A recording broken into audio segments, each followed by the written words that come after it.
Hi, I'm going to have a go at making 4583 by C and Sew. There you go, I think I've got that in shot there for you. And I'm going to make the backpack. That's the one at the top, one at the bottom. They're both view B. That's one at the top and one at the bottom, just to show you in different fabrics. So the first instruction, there it is all laid out on my fabric. The first instructions actually says that all those pieces should have iron interface into the back. So what I've actually done is done the whole piece of fabric in iron and interfacing, and then pinned the pattern pieces to the top, and that way to make it easier to cut them all out. And then I need lining as well. When I get to that section I'll come back.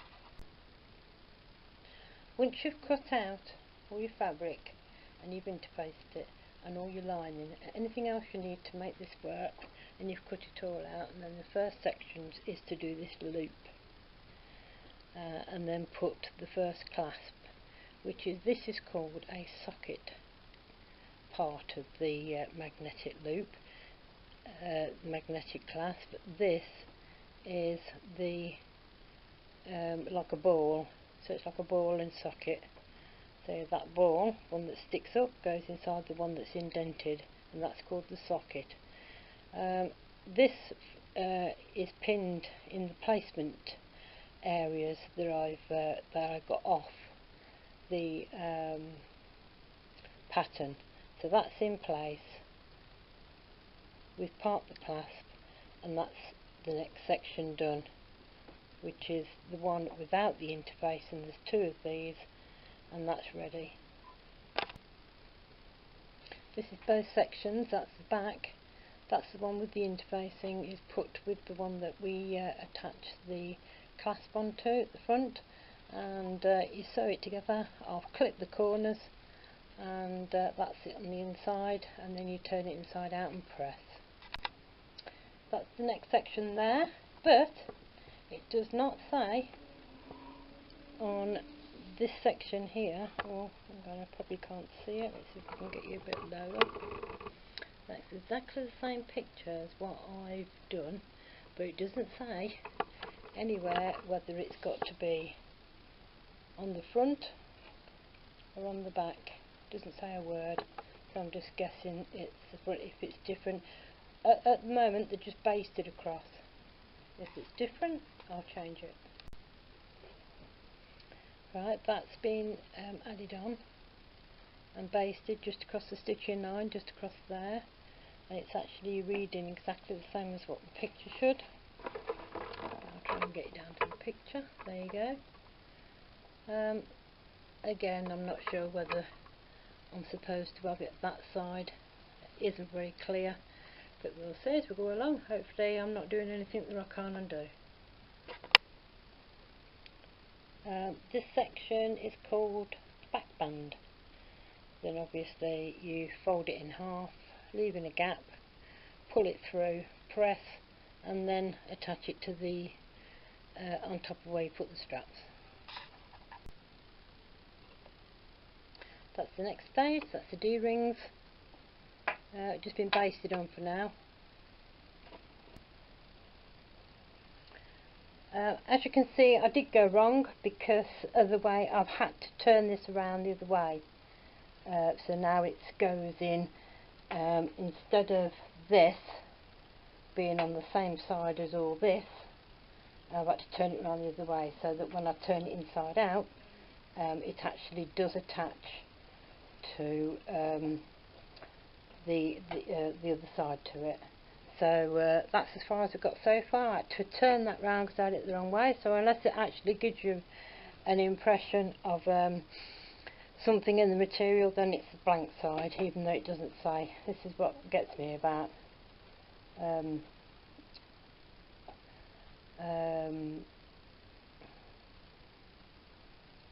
patterns. It doesn't always tell you everything, so you have to work it out as you go along. Anyway, that's now the front attached on the sides to the back. Right, you turn the bag inside out, and then you've got your last tabs ready, which are here, and on one of them you put the rough velcro, on the other side you put the soft one.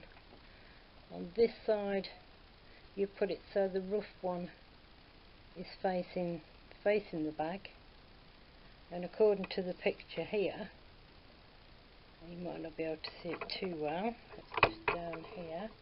According to this, if you've got all these things to the back of you, then this one's this side and the soft one's that side. So that one that's facing's that side. There you go. And then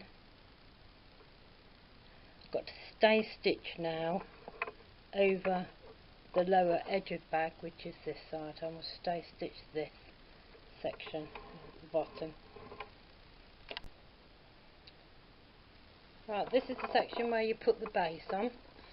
As you can see, I've got absolutely loads of pins. Now, where you do your stay stitching, cut round all your edges, all your curves before you pin it together, and you do that for all your curves on your bottom section. And then as you're putting it together and you realise there's probably a little bit that won't go, then you'll have to cut your actual bag itself section in places. There, I've done some here, look. And then you oh, hang on, I've done a few bits here on the bag section at the bottom. And it's to make it fit, and you stretch and pull. You just, hang on. Oops. That you stretch and pull and make it all fit together. Then once you've got it that it's completely flat and pinned all the way around together, then you can sew. We've now started on the lining, and that's put the small pocket, you probably can't see it very well, that's put the small pocket onto the I think this is the back, yep. And we'll see what we do next.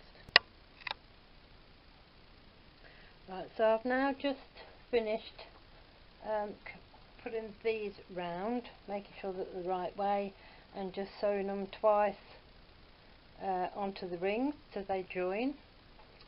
I've finished putting the bottom on here, and then obviously leaving a gap, and now with right sides together, I now put these, I can sew them around the top. Right, I've sewn right sides together all the way around the top, and then I pulled the bag through the hole that was in the lining, which is just there, and I've pulled the old bag and I've pushed it in. So basically now we've got the basic bag. Now we have to press it. Apparently you have to put a piece of cardboard. So I'll come back to that when I've worked that one out. Your cardboard has to be cut out number 13, and then you take off the seam allowances to make it fit. Then you pop it inside and through the hole that you left to turn the bag, and then you pull your lining out and you sew your hole up and then push it all down. So basically now you've top stitched the top already, which I've done there. I think you can see it there, top stitched it, and then that's your bag which is standing up. I'll just go back a bit further. There you go. And then this comes over and attaches to your magnetic clasp. There's one of the loops. That's the back. Now you can get sliders that go up and down on there to make this, to alter this, but I haven't got any. So at the moment, all I've done is sewn them straight across. And there you go. So that's your, and then these attached like that. That's your Velcro. So you've got a clasp attached there, and your two things, and there's your bag basically. So, ooh, that was pretty. That weren't too bad at all. Other than getting this the wrong way around initially. There's the inside of the bag, and there's two pockets there, one there and one there, fully lined. There you go. And I think that's pretty cool. There you go.